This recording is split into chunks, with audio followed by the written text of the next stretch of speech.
Bonjour à tous, dans cette vidéo je vais corriger avec vous l'exercice 8 d'un TD de régime transitoire d'ordre 1 qui s'appelle circuit RL numéro 3. L'avantage de cet exercice c'est qu'il fait apparaître un générateur de courant, chose qui n'est pas toujours totalement maîtrisée par les étudiants. Et donc ici on a un circuit qui est soumis à un échelon de courant tel que état est égal à I0 dès que le temps est positif et il est égal à 0 pour tout simplement T négatif. Et donc on va utiliser cet échelon de courant pour alimenter un circuit RL en parallèle avec une résistance R'. Et on va essayer de voir un petit peu ce qui va se passer. Donc on nous demande dans un premier temps, dans la première question, de déterminer I de 0 plus et I' de 0 plus. Donc je vous rappelle que la seule grandeur continue dans un circuit RL, c'est quelque chose de très important, la seule grandeur continue est l'intensité traversant une bobine. C'est ça les grandeurs continues dans un circuit RL. Donc la seule grandeur continue est l'intensité traversant une bobine. Donc ici, d'après l'énoncé, c'est petit i. On va donner tout de suite la conséquence. La conséquence de cette continuité, c'est que i de 0 plus est égal à i de 0 moins. Et comme l'interrupteur, ou du moins comme le générateur de courant, ne débite qu'à partir de t positif, eh bien pour t négatif, état de t égale 0, et donc i de 0, de t négatif, est égal à 0. Donc la conséquence de ça, si on regroupe les deux, c'est que i de 0 plus est également égal à 0 par continuité. Par contre, ça ne va pas être le cas de i', puisqu'il ne traverse pas une bobine. Donc maintenant, je vais utiliser une loi des nœuds. Au niveau de ce nœud numéro n, on a la loi des nœuds en n, qui nous dit que état est égal à i plus i', donc en t égale 0 plus. Si je suis en 0 plus, c'est que l'échelon, c'est que le générateur de courant génère ce courant I0, puisque ça démarre à 0. Donc on a que I0 est égal à I de 0 plus I' de 0 plus, mais on vient de montrer que I de 0 plus était égal à 0, donc on en déduit que I' de 0 plus est égal à I0. Donc voilà pour les deux valeurs dont on avait besoin dans cette question, I de 0 plus et I' de 0 plus. Continuité et discontinuité, ici pour I et I'. Déterminer l'intensité instantanée I de t qui traverse la bobine dans la question numéro 2. Eh bien, on va commencer par écrire une loi des nœuds.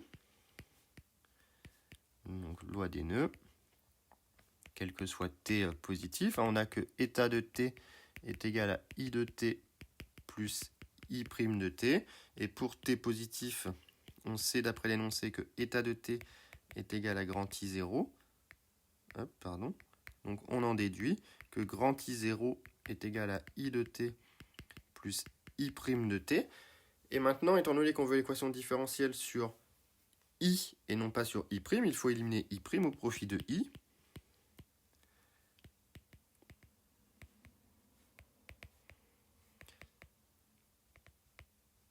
Tout simplement. Et donc l'idée qu'on peut avoir dans un premier temps, c'est de se rendre compte que la tension qui est appelée U, on a la loi d'Ohm qui nous dit que U est égal à R'I', tout simplement, en convention récepteur, sauf que cette tension U, comme R' est en parallèle de la bobine réelle LR ici, elle se retrouve également ici, cette tension U, et on a aussi U qui va être égal à L d de petit i sur dt plus grand RI. Et donc, à partir de ça, on va pouvoir en déduire que I', on va rester sur le violet pour cette petite partie du calcul, on déduit que I' est égal à U sur R', est égal à L sur R', di sur dt, plus R sur R', I. On va réinjecter ça dans la loi des nœuds. Donc, dans la loi des nœuds, on se retrouve avec I0 qui est égal à I plus L sur R prime dI sur dt plus R sur R prime I. Donc l'idée va être de faire apparaître ça sous forme canonique. On va simplifier un petit peu tout ça. I0, on va changer le sens de l'égalité. L sur R prime dI sur dt plus, ici je me retrouve avec 1 plus R sur R prime I égale I0. On va mettre ça au même dénominateur. On va multiplier tout le monde par R sur L prime pour trouver la forme canonique, qui est que dI sur dt, plus, on multiplie par R prime sur L, il va rester R prime plus R sur L, I, égale R prime sur L, I0. Donc voilà ce qu'on obtient comme équation différentielle sur I. Et nous, on demande de déterminer l'intensité, donc il va falloir résoudre cette équation. Donc on peut identifier, comme d'habitude, deux choses. À partir d'une forme canonique, on peut identifier dans un premier temps taux, à l'aide de ce terme que je suis en train de surligner en bleu, et on pourra identifier I de l'infini, à l'aide de ce terme que je suis en train de surligner en violet. Donc on va identifier que 1 sur taux, pardon, j'ai pris le stabilo, 1 sur taux est égal à R plus R' sur L, ce qui conduit à taux qui est égal à L sur R plus R', ce qui est bien homogène, entre parenthèses, puisqu'on sait qu'un taux pour un circuit RL, c'est homogène à du L sur R. Donc voilà le temps caractéristique. Et on identifie en violet que 1 sur taux fois I de l'infini est égal à R' sur L I0. Et en multipliant par taux, on va trouver que I de l'infini est égal à... on multiplie par taux à R' I0 sur R plus R'. Alors pour ceux qui ont un petit peu de recul sur le cours d'ELEC, c'est en fait très cohérent, puisque cohérent, car en t tend vers l'infini, la bobine, je vous rappelle qu'elle se comporte comme un fil, et si la bobine devient un fil, on se retrouve avec un circuit tout simplement d'un diviseur d'intensité. On se retrouve avec ça, I0 qui est entre, I qui est ici, et donc pour obtenir ça, un diviseur d'intensité va exactement redonner cette relation.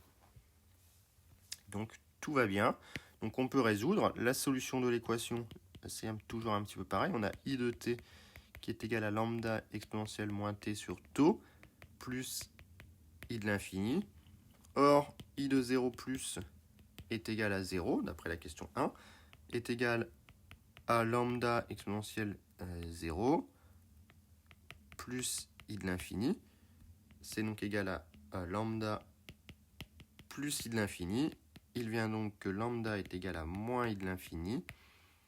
Et il vient donc que I de t est égal à I de l'infini, on a trouvé I0, pardon, fois R' sur R plus R', facteur de 1 moins exponentielle moins t sur taux. Donc voilà ce qu'on a trouvé pour I de t à la fin du calcul. Un calcul pas si facile à mener, mais il faut essayer d'être rigoureux et vigilant à ce niveau-là. Très bien, nous demandons la question 3 de déterminer I' et U. I', on peut l'obtenir par loi des nœuds. Tout simplement, par loi des nœuds, on a que I' est égal à I0 moins I. Donc on peut faire le calcul. I' est égal à I0 moins... Alors on va développer le terme. R' I0 sur R plus R', moins, ce qui donne plus, R' I0 sur R plus R', exponentielle moins t sur taux. Et en simplifiant un petit peu pour mettre au même dénominateur le premier terme, on se retrouve avec R I0 plus R' I0 moins R' I0, c'est-à-dire R I0 divisé par R plus R', plus R' I0 divisé par R plus R' exponentielle moins T sur taux. Et donc si on factorise par ce qu'on peut factoriser, c'est-à-dire I0 sur R plus R', facteur de R plus R' exponentielle moins T sur taux. On peut vérifier un petit peu les valeurs.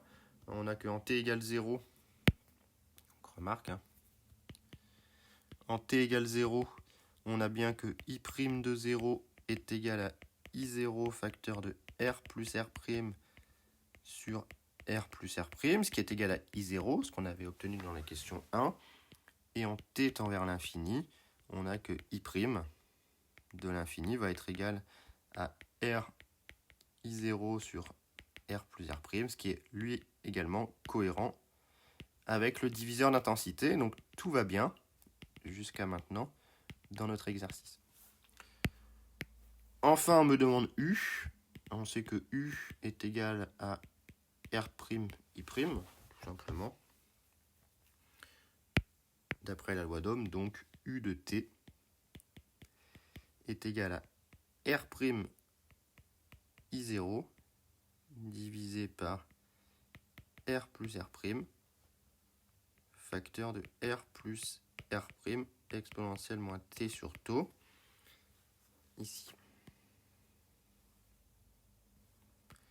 Donc voilà ce qu'on obtient pour les différentes grandeurs qu'on nous a demandé de calculer dans cet exercice. Et donc la dernière chose qu'on nous demande, c'est de tracer I et U, tout simplement.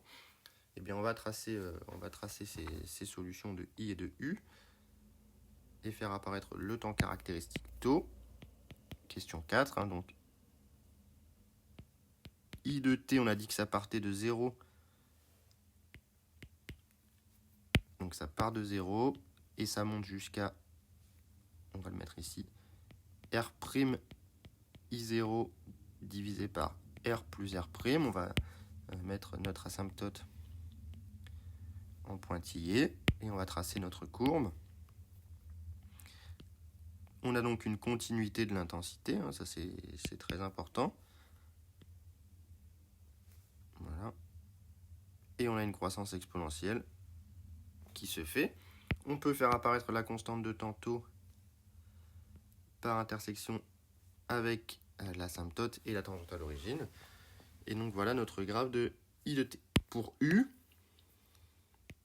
de T, c'est un petit peu différent. On va avoir cette fois-ci une discontinuité. On part de 0 et on ne va pas démarrer à 0, hein, puisque U de 0 va être égal à R' I0. Si vous remplacez T par 0, on a dit que c'était R' fois I'. Et I' de l'infini, on avait trouvé RI0 sur R plus R'. Donc ça va faire RR' sur R plus R'.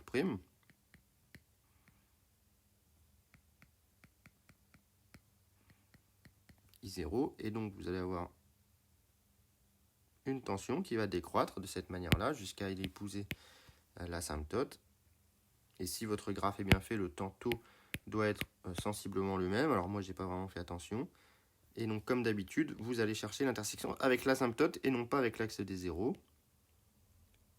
Ici. Taux. Donc la courbe, elle est évidemment décroissante. Hein. Si vous dérivez U, le terme constant s'en va. Et la dérivée de l'exponentielle donne moins l'exponentielle, puisque l'exponentielle a un argument négatif. Et donc, on a bien une courbe décroissante. Donc voilà pour cet exercice. Ça change un petit peu puisque c'est un générateur de courant. J'espère que la résolution vous aura aidé. Et puis que si vous avez des questions, mettez-les en commentaire.